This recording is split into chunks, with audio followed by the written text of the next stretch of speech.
kahit ano tanaw, nag-seek ta kay God, na jud tay troubles, na maabot mga unexpected gani, akala mo okay na.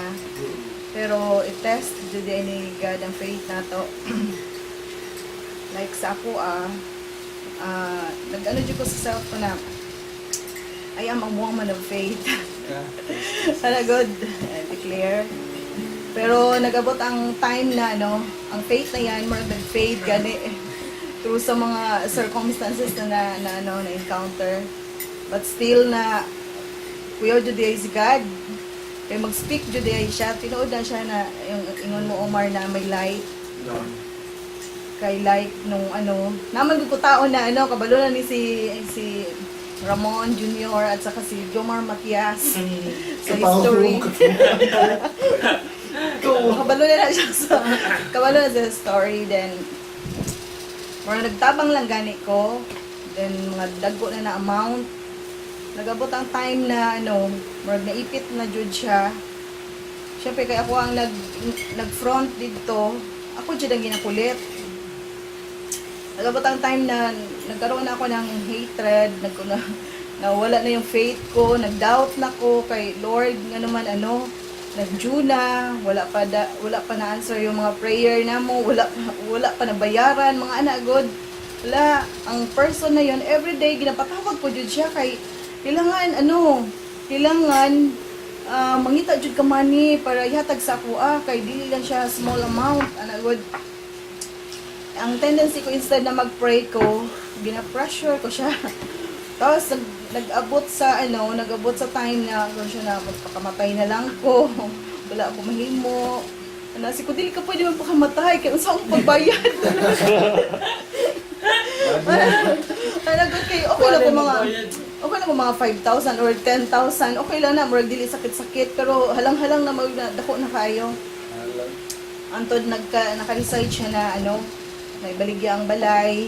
Siya pangita buyer rose ko. Tapos tabangi ko pag ampo. Siya siko kung ampo lang every day, every night nag-ampo ko. Then may kauban ko sa church na nag-ampo pero deep inside ang prayer ko slight na dili na yung deep jud kay nalagi-doubt.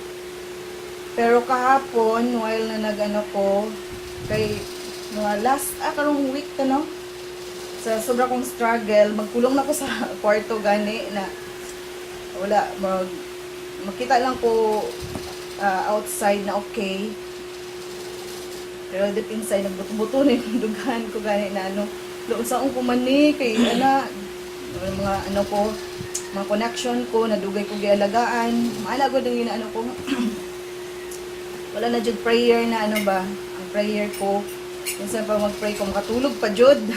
na dili effective. Pero kahapon, nagwili ko sulat. Tingala ko, wili ko sulat. Ang gisulat ko, wala din pala kasabot. Kuwan sa may ginasulat ko, either si Junjun or si Jomar. So, tiyan ko man na siya na, kung may gisulat ko, ganoon siya na, basahan, gisulat ni mo. Tapos sa kabasa, nasulat ko dito first na when your life, when you are around with dark, trust in God. When your faith is tested, trust in God. Anong nasulat ko na wala ko nag-mind. Tapos when enemy is around you, trust in God. Tapos when prayer is unanswered, trust in God. Mga anak, Jud, so, pare-pareho ba? The same, He is good, He is able. His ways are not your ways. Mga anak na good, He is good. Wala ko na siya nasabtan while na ginasulat ko. Si Jomar lang naka-explain silang duha. After, nagsulat pa Jud ko na murag love letter. Nakasulat na, my child, you are struggling with doubts. Talagang, sa ako adjud siya na belong na you are, tinuod jud na sharp kayong worthy God ba na once na kay relationship kayo sa iya na deep relationship, dili ka jud niya pasagdan ba na istoryahon ka jud niya, dili ka kabalo pero istoryahon ka jud niya na sa ini lang either love letter niya either sa ubang tao. Nakabutang pa jud dito na my child, you are struggling with doubts, but deep within you, I have given you faith that can move mountains. Tapos pagbasa ko na kay Jomar, tapos gi-explain niya, ganun siya, imuha man na siya, letter, imuha man na nag-speak ang Ginoo sa imuha. Iko bitaw, no? Kay tanan na ginalihok ko from the start, Jod, by faith lang, Jod, ginadeclare ko man, Jod, na dili ko ni siya kaya kung wala ang Ginoo, by faith lang tanan. Kahit yung pagpa-eskwela ko sa mga anak ko, by faith. Tapos ganun siya na, di ba may promises ko sa imuha na, I will never leave you nor forsake you. I will never fail you. Mga nalagod ng word. Tapos, you will never alone. Ano na, ang word ba? Klaro kaayo. Tapos, ganyan siya, you will never alone. Tapos, ganyan siya na, call on me. Ano, good. Dili ko mag-focus sa itong mga problem ko. Na mag-trust ng Diyod ko sa iya, ha? Kaya dito, nung pagbasa ko sa ilahang duwa, murag nag-explain good sila. Kaya ganun ba si Junjun nate? Pag mag-ato gani si yung person na nagkaano sa imuha, i-pray mo siya. Ganun ko kay nag-smile lang ko kay Junjun, pero deep inside ganun pa ko nga na mag-pray man ko na ako pang nadihado. Murag hirap mag-pray ng, di ba? Pag may tao na nagkasala sa imuha, murag hirap dyan na mag-pray ka pa sa iya, ha? Ilay hands mo pa siya na mag-declare ka pa ng blessing.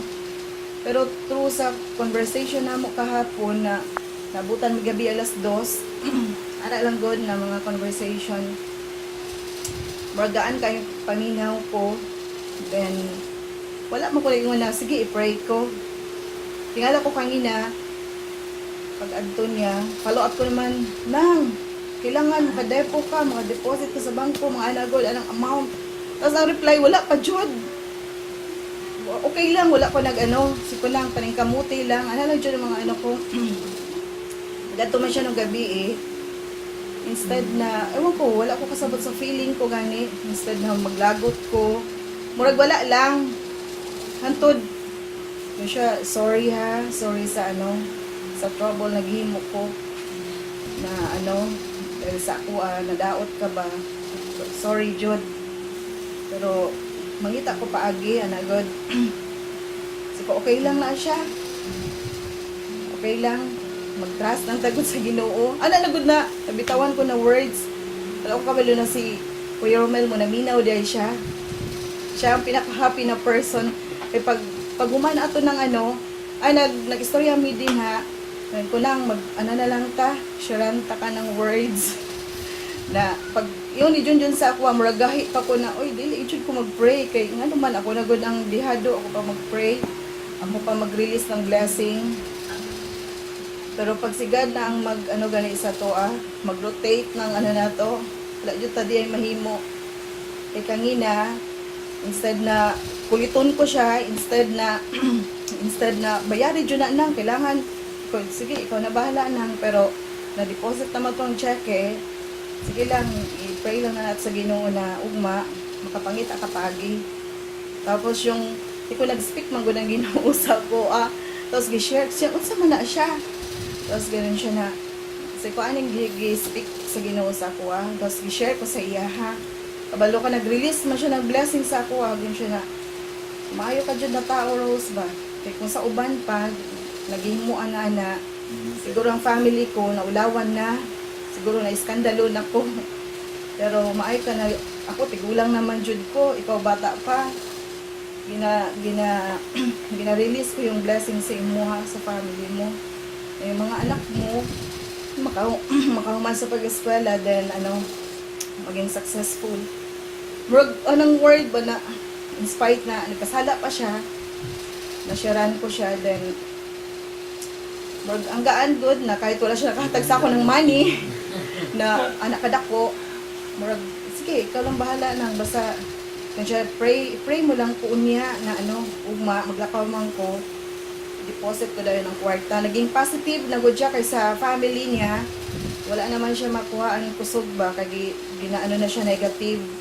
Sisi siya sa tanan ba na nga naman nakautang ka na ananagod. Kaya kanina pag uli niya ganagod si Kuya Romel mo na kahit ipay ko sa gihimo mo, tama ang gihimo mo. Na instead na yaw-yawan mo siya, instead na kasabaan mo siya, instead na kuliton mo siya, gisharean mo pa siya ng word ni God. Kaya pag alis niya dere, na imbis na magluya na minsan magluya ko na siya dere kay nang kailangan paggawa siya ng gate. Pero kanina nakita ko dyan na hayahay yung noong ba. Tapos ganun siya na ang buyer ng balay na kanina nag-adtuman, ipang picturean na while nagkaon may kahapon ba to or kanina gideclare man ni Junjun na mahalin na ang balay.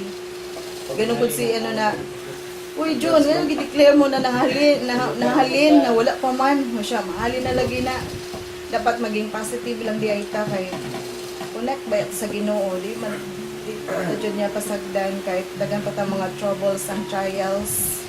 Kaya ani yung gihimo nato karon murag singil ko rin yung Ginoo na Lord, hirap baya bang hirap baya dili makatulog sa kagabi anagod na.